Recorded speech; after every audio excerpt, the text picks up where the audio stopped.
The sweltering heat wave has been unbearable for Gauteng residents and for those in neighboring provinces. We are joined now by the South African Weather Service's Jacqueline Modika to elaborate a bit further on exactly what is transpiring. Thank you so much for your time, Jacqueline. Can you just tell us what exactly is a heat wave? Why are we experiencing such heightened temperatures during this time of the year? Well, a heat wave occurs when in an area we're experiencing temperatures which is for about 3 to 4 days, on average 5 degrees higher than the average of the highest month for the area. So that is by definition what a heat wave is. And because we've been under the influence of a persistent high pressure dominating over the eastern parts of the country, that usually goes with the warming of an air mass. So temperatures was persistently high in that regard, and hence we are experiencing heat wave conditions.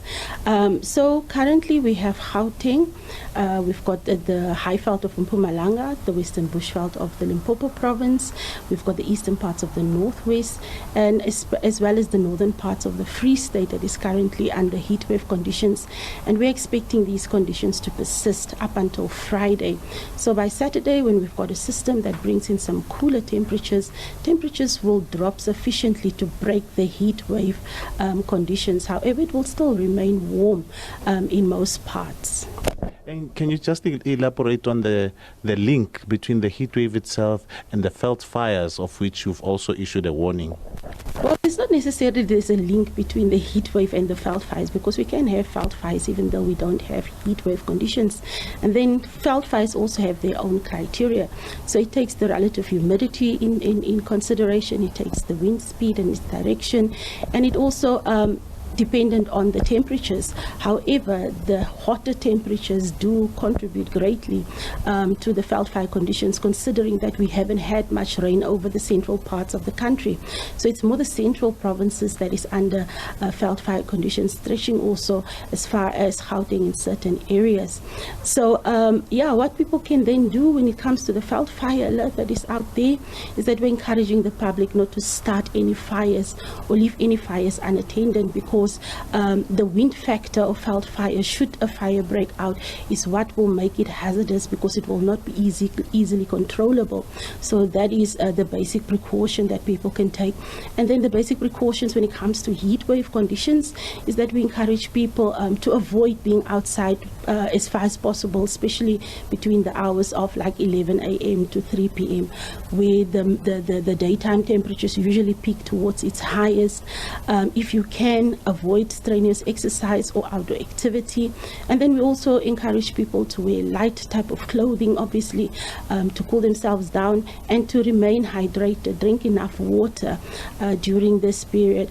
And then also that special care must be taken to children and the elderly, because these people are the ones that is most vulnerable when it comes to heat wave condition because of the risk of heat stroke. And can you just elaborate on the difference between the temperature reading that would be in someone's personal car and the type of instruments you use? I heard you say that some cars could actually exaggerate the day's temperatures. Okay, so when we issue temperatures, we take the ambient temperature in consideration. So even the instrumentation that is used, the way it is being placed, it is a certain height. Like for example, a Stevenson's screen would be placed at the level of about 1.2 meters above the ground, and then also the way it is set up so that external factors cannot influence the thermometer reading.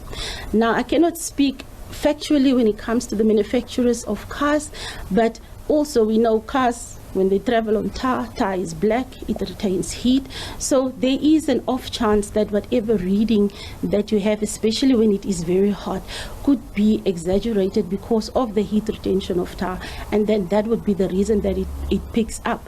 But what I can say is that we don't consider such temperatures when it comes to forecasting the maximum temperature of the day. So instrumentations is maintained, they are standardized, and so those readings might differ from what somebody might get maybe if they've got their personal thermometer at home or whatever the car puts out.